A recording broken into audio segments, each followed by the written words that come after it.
को शाम के नजदीक लाता है। नरसी सी हो श्रद्धा अगर मीरा सी भक्ति हो, कर्मा के धीरज के जैसी गर हम में शक्ति हो। कहता रोगी विदुरानी का ये साग भी खाते हैं, ये साथ खाते हैं। जब भक्त पुकारे प्रेम से प्रभु दौड़े आते हैं, प्रभु दौड़े आते हैं। नरसी सी हो श्रद्धा। कर्माबाई का कीचड़ रोज सुनते हैं, लेकिन कर्मा जैसा बनने का प्रयास नहीं किया। नरसी अपने जमाने के अरबपति से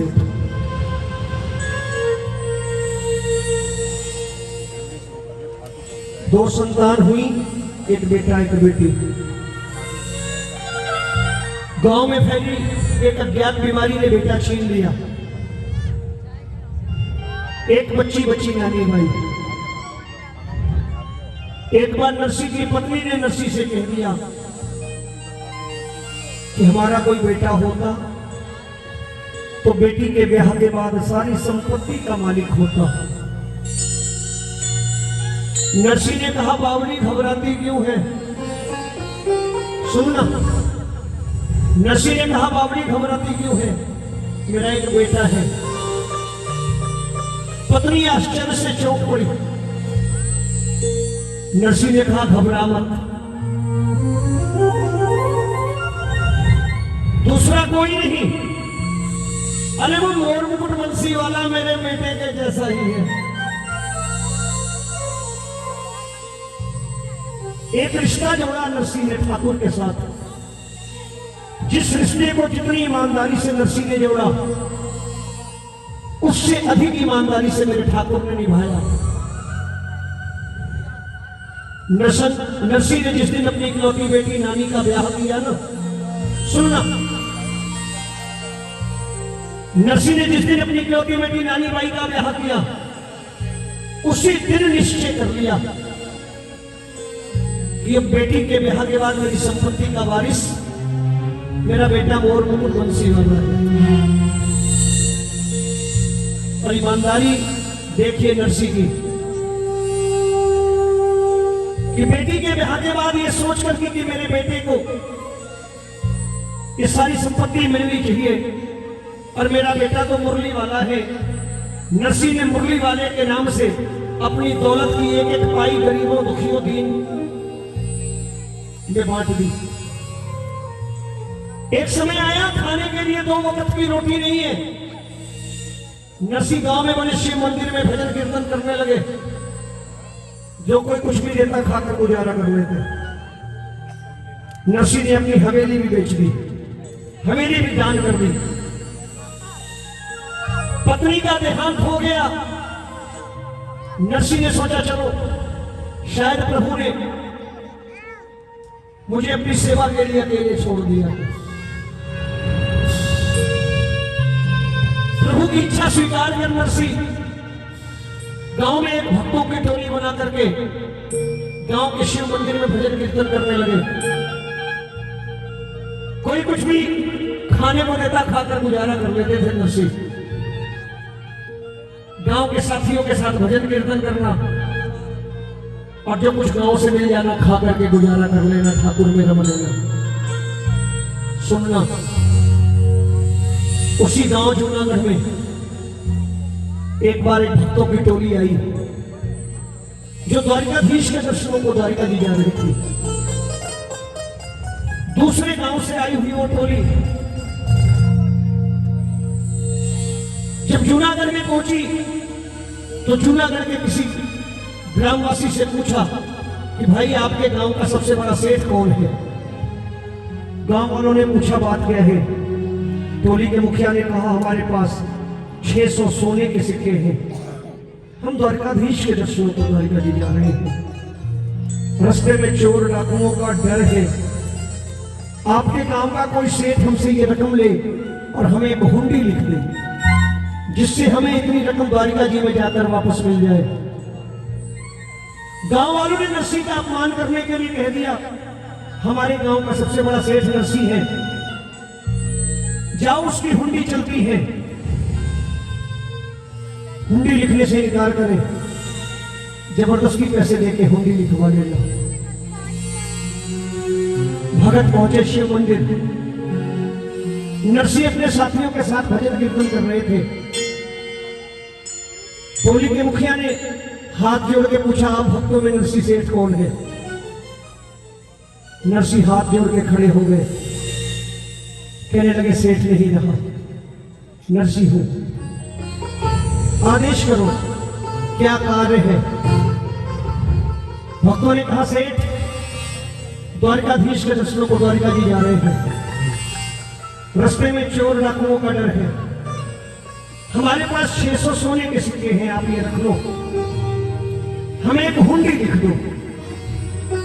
नरसिंह ने कहा, भाई हम खुद 4 दिनों से भूखे हैं और अब मेरी हुंडी नहीं चलती, मैं सेठ नहीं रहा।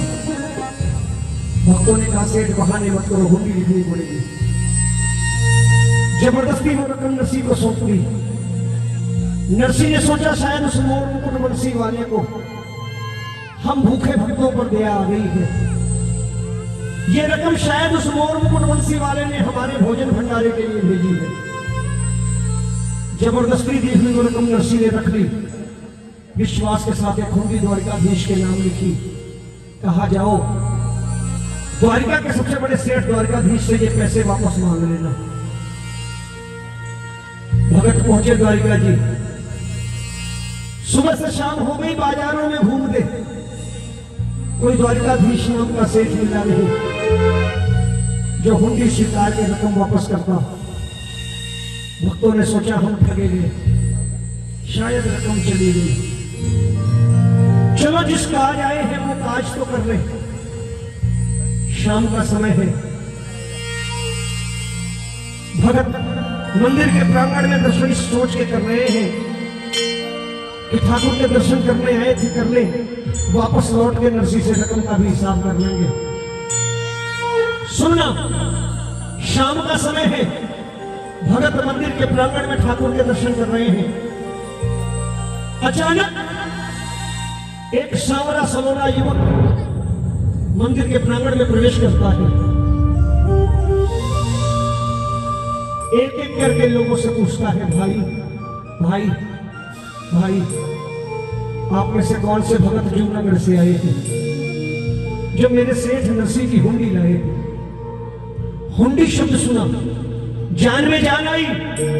उस सामने सलोने युवक के सामने खड़े होकर के टोली के मुखिया ने हुंडी की पर्ची निकाली और युवक को सौंप दी। युवक ने पर्ची हाथ में लेकर पढ़ी और जितनी रकम निकली लिखी थी उतनी रकम गिन करके भक्तों के हवाले कर दी और कहा, जाकर के उस नरसिंह से कहना ऐसी हुंडियां रोज लिखा करे, मैं यहाँ बैठकर सकारने को तैयार हूँ, मैं यहाँ स्वीकार करने को तैयार हूँ।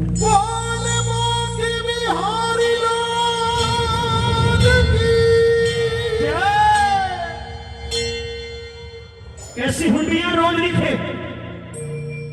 सकारने को तैयार हूं। उसी नरसिंह की बेटी नानी बाई और नानी बाई के ससुराल में नानी बाई की बेटी सुलक्षणा का ब्याह। नानी के ससुराल वालों ने कहा, रे नानी, तेरा बाप भिखारी है, तेरा तो कोई भाई भी नहीं जो भात भरने आए, हम तेरे भिखारी बाप के पास शादी का निमंत्रण नहीं भेजेंगे, हम गांव में अपनी हंसी नहीं कराएंगे। नानी ने रोकर के ससुराल वालों के पांव पकड़े कि मुझे भी वर्षों हो गया बाबा को देखे, इस बहाने मिल लूंगी, इस बहाने देख लूंगी, निमंत्रण पत्र भेज दो, बाबा जो कुछ बन पड़ेगा जरूर लाएगा। नानी बाई ने जब रो के ससुराल वालों के पांव पकड़े तो ससुराल वालों ने चाल चली कि नरसी को निमंत्रण भेजो, भात के सामान की सूची लंबी कर दो। गरीब नरसी पढ़ करके आने का साहस न कर सके। चिट्ठी पहुंची नरसी के पास, नरसी ने खोल करके भी नहीं देखी। ये सोच करके कि इस निमंत्रण पत्र की जरूरत मुझ गरीब को नहीं है, इस निमंत्रण पत्र की जरूरत तो मेरे बेटे मोर मुकुट बंसी वाले को है। मैं गरीब पिता ऐसे भी चला जाऊंगा बिना निमंत्रण के भी, लेकिन मेरी बेटी का भात मेरे बेटे मुरली वाले ने भरना है। ये सोच करके नरसी ने वो निमंत्रण पत्र द्वारिकाधीश के चरणों में द्वारिका जी भिजवा दिया। तू जाने तेरा काम, तू जाने तेरा। एक गरीब बाप गांव के लोगों से मिली टूटी बैलगाड़ी, बूढ़े बीमार बैल, साथ में गाने बजाने वालों की टोली, निठल्लों की टोली के साथ बेटी के दरवाजे पहुंचा है। बाबा के आने की बात सुन के नानी चाव से दौड़ी दौड़ी बाहर आई है। बाबा आया है, वर्षों बाद बाबा से मिलन है। नानी रो करके बाबा से लिपट गई। वर्षों बाद बाप बेटी मिले हैं, हाल चाल हुआ है। नानी ने देखा कि बाबा खाली हाथ आया है। टूटी बैलगाड़ी, बूढ़े बैल, गाने बजाने वालों की टोली। नानी ने रोकर पूछा, बाबा मेरे सम्मान का ख्याल नहीं किया, मेरे भात का सामान कहां है? नानी रोने लगी। नरसी ने कहा, बेटी तू भी मेरा उपहास उड़ाती है, तुझे मालूम नहीं मैंने दुनियादारी त्याग दी है। तो नानी ने कहा, बाबा दुनियादारी आपने त्यागी है, मैंने नहीं त्यागी। मुझे समाज को मुंह दिखाना है, और अगर भात का सामान नहीं था तो आए क्यों? जब नानी ने रोकर ये बात कही तो नरसी बोले, वाह बेटी, जिस बेटी को उंगली पकड़ के चलना सिखाया, बाहों के झूले में झुलाया, वो बेटी मुझे इस बात का जवाब दे, क्या पिता गरीब हो जाए? अगर पिता गरीब हो जाए तो क्या बेटी से मिलने का अधिकार भी खो बैठता है? नानी ने कहा, बाबा ऐसी बात नहीं है, भात का सामान लाना चाहिए था। नरसी बोले, चिंता मत कर बेटी, तेरा भात वो मोर मुकुट बंसी वाला भरेगा। ये भरोसा नरसी का है, ये विश्वास नरसी का है। आओ समर्पित कर रहा हूं नानी बाई का मायरा नरसी का भात। थोड़ा सा मुझे भीख में थोड़ी सी शांति दान दीजिएगा, क्योंकि मेरा ये मानना है जब जब भगवान की कथा होती है मुख्य जजमान भक्त होता है। जब जब भगवान की कथा होती है मुख्य जजमान भक्त होता है, लेकिन जब जब भक्तों की कथा कही जाती है तो मुख्य जजमान की भूमिका स्वयं ठाकुर निभाता है। मैं नरसी भगत की कथा सुना रहा हूं इस उम्मीद के साथ कि मेरा मोर मुकुट बंसी वाला आप भक्तों के बीच में किसी न किसी रूप में बैठ करके अपने भगत की कथा जरूर सुन रहा होगा। आओ इस भाव को चरितार्थ करते हुए इस कथा को सुने बड़े प्रेम से।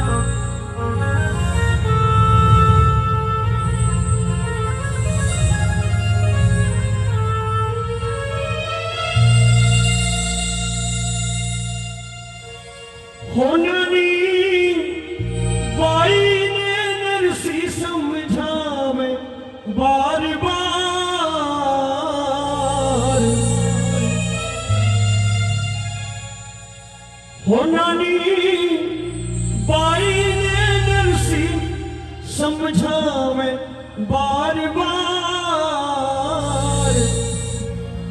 सावल वीरो न्यासी मायरो।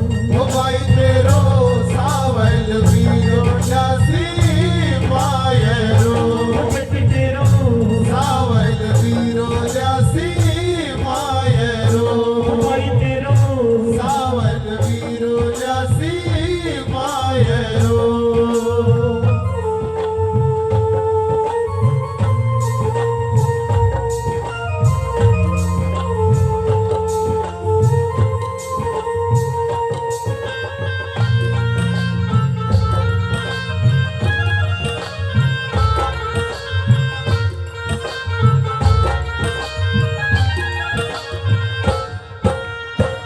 ये भरोसा नरसी का है। सुनिएगा, नरसी बोले धीरज क्यों छोड़े बेटी, क्यों घबराए, धीरज क्यों छोड़े बेटी, क्यों घबरावे। लाख भरोसो तेरो सावल शाह आवे, राख भरोसो तेरो सावल सा आवे। बेटी क्यों कर राखी जिवड़े ने तू उदास बेटी, क्यों कर राखी जीवड़े ने तू उदास। सावल वीरो यसी मायरो, ओ भाई तेरो सावल वीरो न्यासी मायरो।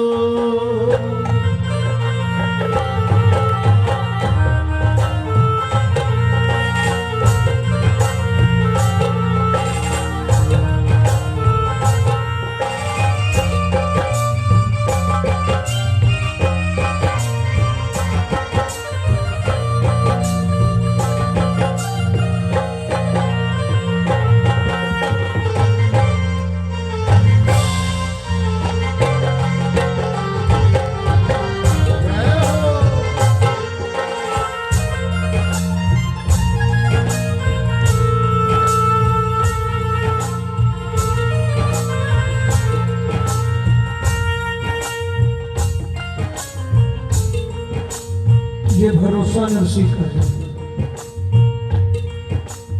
ये विश्वास नरसी का है। हरि अनंत हरि कथा अनंत, कहाँ ही सुनहि बहुविध सब संता। मेरे ठाकुर की कृपा के अनगिनत उदाहरण है प्रेमियों। और मैं बार बार कहता हूं कि प्रभु की कृपा को बताने के लिए झूठे किस्से कहानियों की जरूरत नहीं। इन नौजवानों को बरगलाने की जरूरत नहीं कि रात को ठेला लगाओगे सुबह फैक्ट्री के मालिक बन जाओगे। आजकल वही हो रहा है। मैं कभी कभी इन बच्चों से पूछता हूं कि अपने पापा से पूछा तुमने कि पिताजी मेरे पाँव में ये एडिडास के जूते कैसे आए? किसी दिन पूछना तो पिताजी कहेंगे बेटा धोती फटी पहनी, हवाई चप्पलें पहनी, तब तू एडिडास के जूते पहनेगा।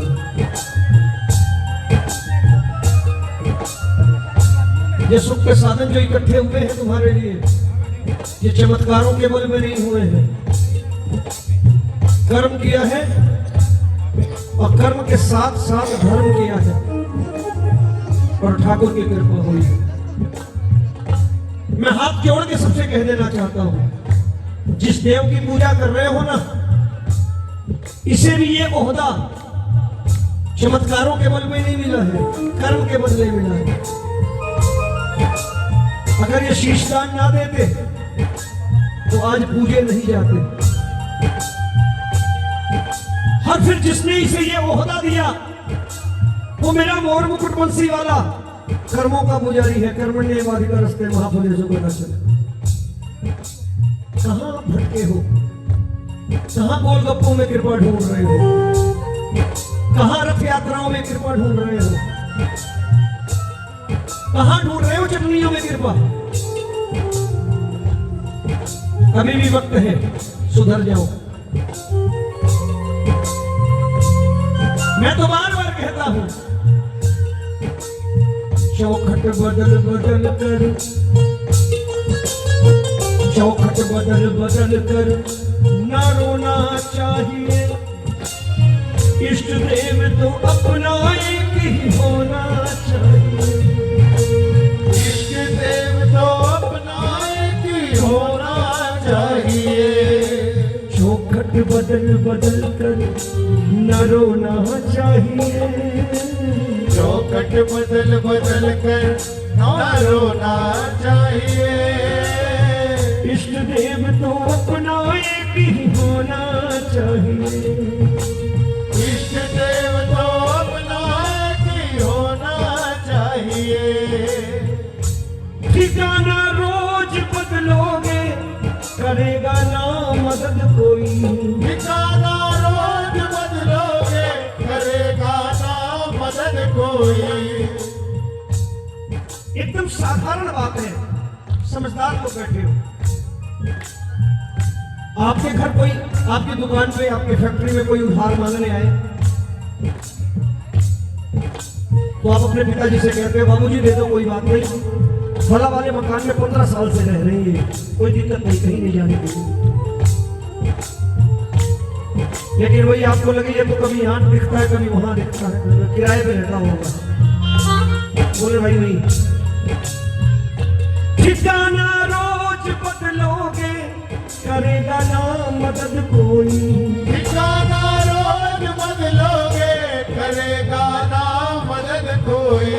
रहोगे मुश्किलों में तुम, करेगा ना कदर कोई। रहोगे मुश्किलों में तुम, करेगा ना कदर कोई।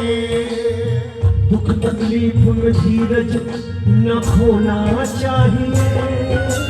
दुख तकलीफ में धीरज ना खोना चाहिए। किसी ने कह दिया संकट आया है, रोज खाटू जाते थे, चल आज साईं बाबा के चलते हैं, और आपने ठिकाना बदल लिया। दुख तकलीफ में धीरज न खोना चाहिए। दुख तकलीफ में धीरज ना खोना चाहिए। इष्ट देव तो अपना एक ही, गाओ ना, इष्ट देव तो अपना एक ही होना चाहिए। इष्ट देव तो। अच्छा एक बात बताइए, नौजवान बैठे हैं, किसी अमीर पिता का बेटा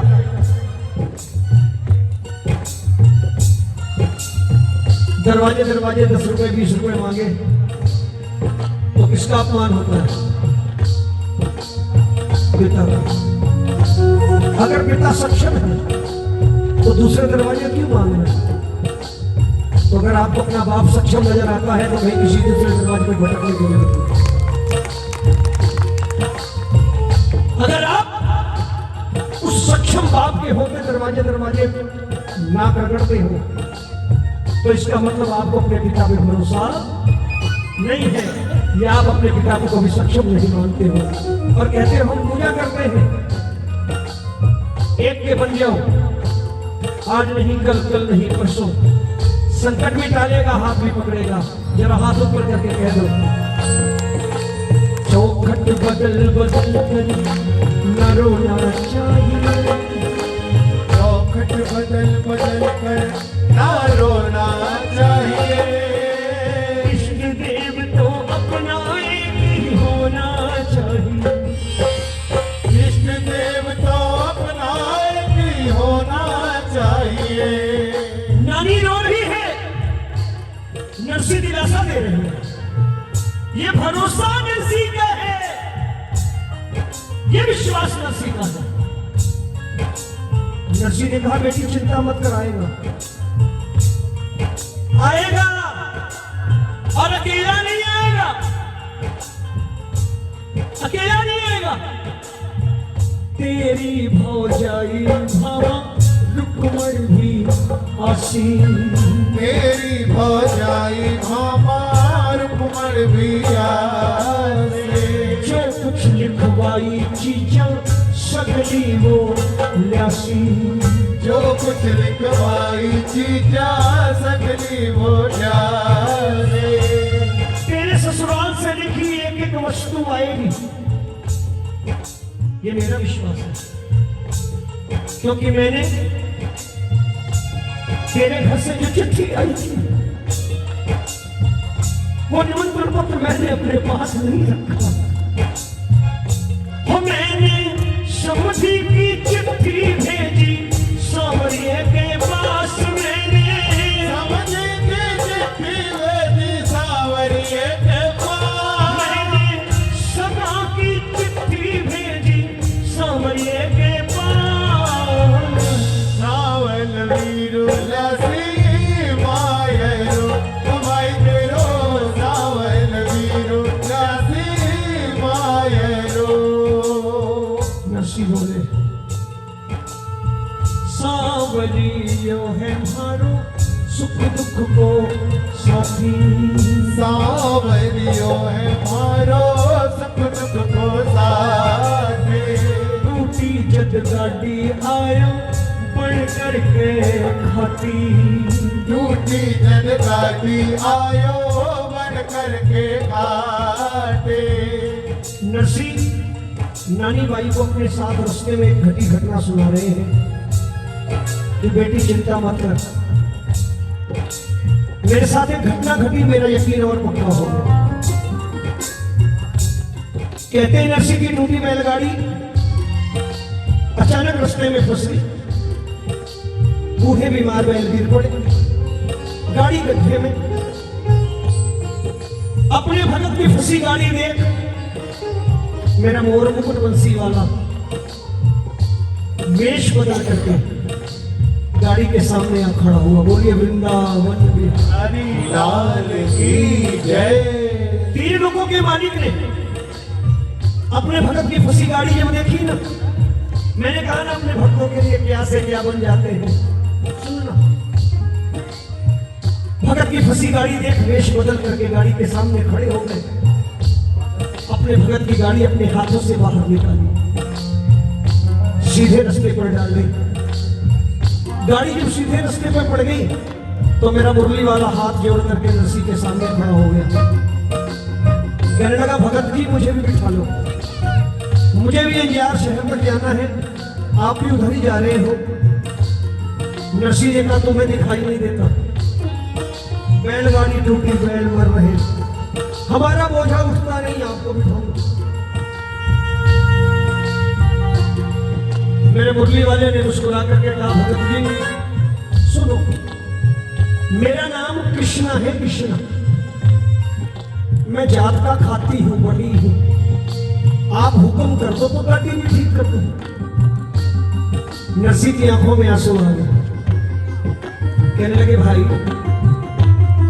गाड़ी कैसे ठीक करवाओगे, मजदूरी देने के लिए धेला भी नहीं है, गाड़ी ठीक करवाऊंगा मजदूरी तो देनी पड़ेगी। तो मेरे मुरली वाले ने कहा भगत जी आपकी गाड़ी तो मैं ठीक करूंगा ही करूंगा, आपकी गाड़ी ठीक करूंगा ही करूंगा, लेकिन एक शर्त है, एक विनती है कि गाड़ी ठीक करूंगा और ठीक करने के बाद हाँकूंगा मैं, हाँकूंगा मतलब चलाऊंगा मैं। कर लो बात इनसे, कितनी नंबर पर, कितनी नंबर पर लोगों में कि गाड़ी भी ठीक करेंगे, हाँकेंगे भी। कहने लगे गाड़ी ठीक करूंगा, हाँकूंगा मैं, और जब मैं गाड़ी हाँक रहा हूं तो थोड़ी देर पहले सुंदर सुंदर भजन गा रहे थे गाड़ी में बैठ के, मुझे भी 2-4 भजन सुना देना, मेरा रास्ता भी कट जाएगा और मुझे मजदूरी भी मिल जाएगी। अब विचार करना कि भजन क्या है।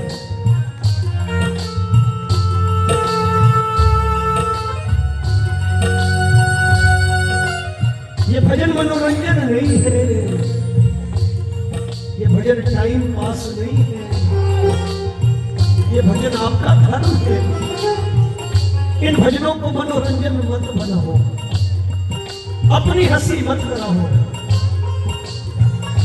आजकल चैनल चल रहे हैं, दुनिया देख रही होगी।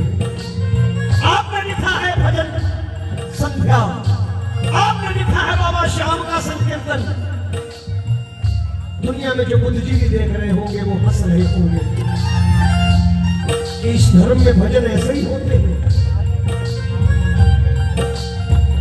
और फिर कहते हो आप कि हमारा धर्म खतरे में है। आपने खुद डाला है अपने सत्संग का अपमान करके, अपने धर्म का अपमान करके, अपने आयोजनों का अपमान करके आपने अपना धर्म खुद संकट में डाला है। दूसरे किसी की औकात नहीं है जो धर्म संकट में डाल सके। मेरी बात बुरी लगे दोबारा मत बुलाना, नहीं आना चाहता हूं ऐसी जगह जहां मेरे ठाकुर का अपमान होता हो, जहां भजनों की मर्यादा ना रहती हो, जहां भजन सुनना पसंद कोई ना करता हो। वहां मुझे आने की कोई बात नहीं। 37 सालों में ठाकुर ने बहुत कुछ दे रखा है, लेकिन हाथ जोड़ के विनती है, आज बैठे हो, दूर दूर तक मेरी आवाज जा रही है, दुनिया देख रही होगी। मैं बार बार कह रहा हूं कि भजन को भजन कीर्तन रहने दो, सत्संग को सत्संग रहने दो। ठाकुर ने मनोरंजन के लिए जगहों की कमी नहीं दी। ठाकुर से कृपा मांगो, जहां सिंगापुर घूम के आओ, जितना डिस्को में नाचना है नाच करके आओ। लेकिन जब ठाकुर के दरवाजे पर बैठो तो एक मर्यादित बच्चे की तरह बैठो कि ठाकुर आज मेरे दरबार में झोलियां फैला के बैठो। नानी भाई का मायरा सुनना चाहते हैं, नरसी का भाग सुनना चाहते हैं, लेकिन अमल 10% भी नहीं करना चाहते। चंदे इकट्ठे करके लोगों के पैसों को कुएं में डाल देना कोई फायदा नहीं है। कि यहाँ आया हुआ इंसान केवल नौजवानों की उड़ाई हुई धूल मुंह में भाग के वापस चला जाए, उसकी मर्जी तक ना लग पाए दरबार में। मैं तो नहीं मानता ऐसे आयोजन का कोई फायदा। अभी भी मौका है, समझ जाइए। अपने भगत की गाली ठीक करने के लिए 2 भजन सुनने को तैयार है। ये भजनों की कीमत है, ये भजनों की कीमत है कि 2 भजन सुना दो। ठाकुर विनती कर रहा है। कल्पना करो कि वो नरसी कैसे रहे होंगे और उनके भजन कैसे रहे होंगे, जिनको सुनने के लिए ठाकुर अपने भगत की सेवा करने को तैयार है। आप भी सुना कर देखो ना, आपकी भी सेवा करने आएगा ठाकुर।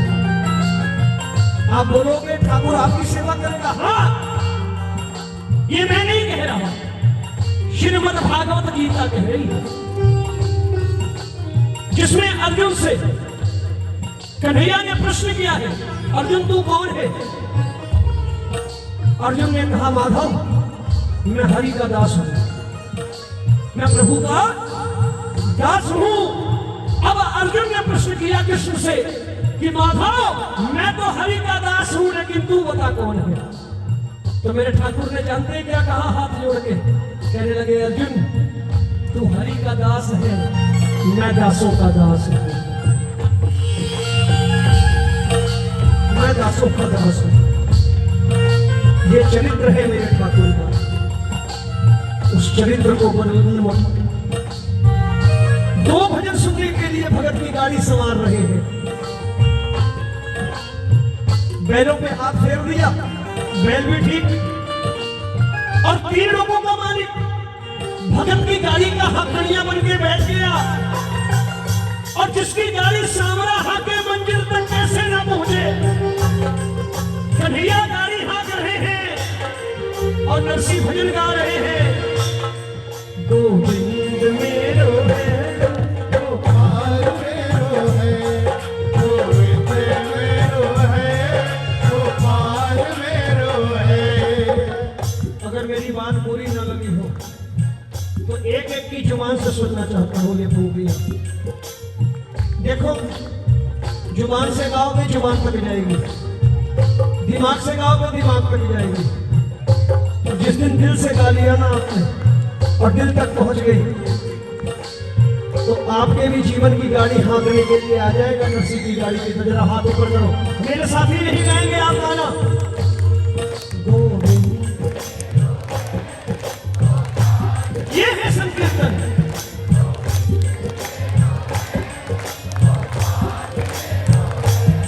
मेरे बाके बिहारी, जोर से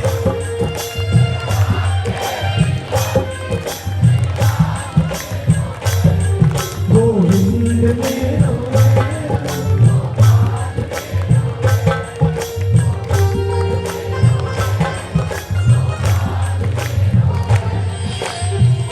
जाके मस्तक मुकुट विराजे,